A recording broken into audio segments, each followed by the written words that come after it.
This, my friend, is the reBrake lever, the reinvention of brake systems by riders for riders. And today I'm gonna teach you how to make one yourself. So you're gonna need a little bit of skills when you wanna make this one, some DIY skills, okay? So these are the things that you need. A file, a drill, a spare brake. This brake has this open latch over here that goes into your bars. But actually we're gonna use this for the seat tube. Spare aluminum. This is a scrap aluminum bar. You can find this in your local hardware. You can buy this in Philippines for like 35 to 40 per foot or per meter. It's really cheap. So the first thing to do, you're gonna use your aluminum bar. Draw the pattern that you want. You would want an L type of pattern, one with holes here, here, and here. Okay, so I made mine like a triangle just for the design, just for the sake of the good looks, but actually an L would be sufficient.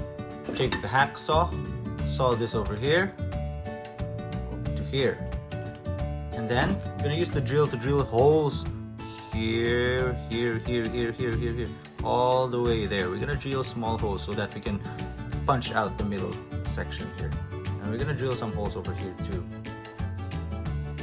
Okay, so now I've drilled one out, so this is it, and I have to make another one. So there you go, we got two pieces now. I used the file to file these ones, the inside parts here, and on the outside too, like this, so that it won't be sharp. You're gonna have to curve the edges. Okay, so now that you have these two, the next thing to do is to take apart your brake lever. Actually, you can use any kind of brake lever, but this is what I have. I just scavenged this from a broken bicycle, so it's still working. But what we need here is this part over here. This part. So we're gonna chop off this part where the hinge comes in here. And there we go. It's already sawed. I used the file to curve it like this. And next is you're gonna use your drill to drill a hole right here so that it will be a hinge. It's gonna be the hinge. So this is how it looks like. Nuts and bolts. We're gonna need these. So I found these spare parts of my skateboard, so they go well together in this setup. So the smaller one, I found this in an electronic gadget that was broken, so I had a long screw, so I could use it. But if you don't have these bolts, you can just buy them at your local hardware, and they're so cheap. I mean, this one will cost me maybe 5 peso in Philippines, 5 peso each. So they're so cheap, you might as well just buy if you're not looking for any junk. GoPro mount. So actually, you don't need the whole thing, you just need this part. Okay, so I used this part to be like the small peg where I step on.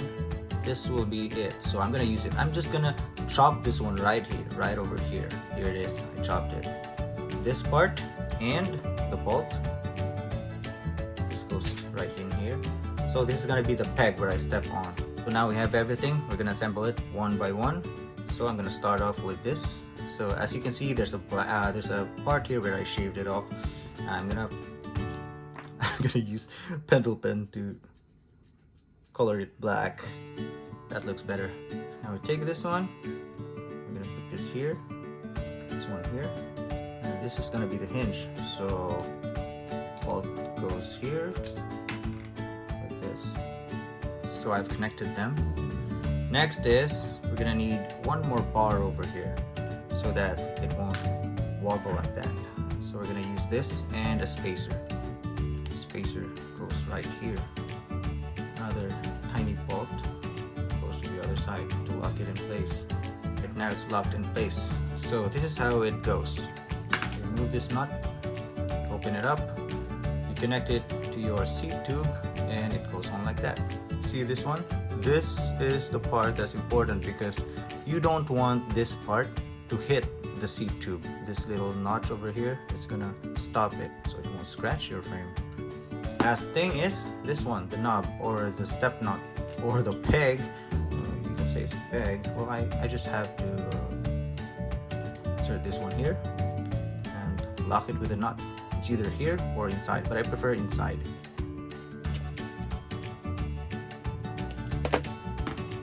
Now it's locked in place.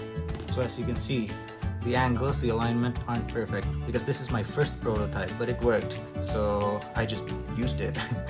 I just took it apart because I can't make a new one because I don't have the necessary scrap metals or junk anymore. So I just used this just to show you how I made it. Now we're on the last part. This is the cable that I used. The arms of the U-brake are gonna fit right in here and the other one in here, but there's no lock here. I'm gonna use this small bolt. I forgot where I found this one, where I got this from, but you can use anything, any tiny plastic or small wood stuff or anything that you would like. So we're gonna tie it down like that using a thread. It's now locked into place. Okay, now we're gonna install this. Alright, so there's my bike and we're gonna install it right here. Okay, so I just installed it. So the last part is for these little studs over here to fit into our U-brake. So that's how it locks into place. For now, as you press this one, it may seem like it's so tough to press. Yes, it is tough to press, but actually that's totally fine because you're going to be pressing this with your foot.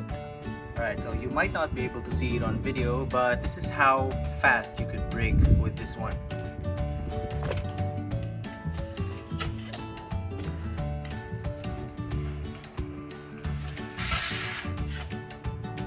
The only downside to this is that you have to be seated down on your seat before you can trigger the brake with your heel. So you're going to position your foot like this and then trigger it with your heel, like this. You have to be seated down because it's going to be so difficult if you're standing up and doing this at the same time. Problem is, most street riders, they have, for other riders who have their seat so low, it's going to be difficult for them to pull the trigger with their foot. So there's a way for that. They could move this one somewhere over here or over here. But those are going to have some consequences too because the cables are going to run longer. So there's higher chances of it being pulled accidentally. So that's it. But I think this one is already a big help for those who are brakeless. For those riders who don't want to have levers over here and who don't want to deal with brake cables and rotors. So for safety reasons, I built this one, the reBrake. In the first few hours of riding it like this, it feels really strange because your foot isn't really used to doing this motion like this. It's really difficult at first, but you're gonna get used to it, and I hope you get used to it. So, bye riders, for riders, that's it for this video. Bye.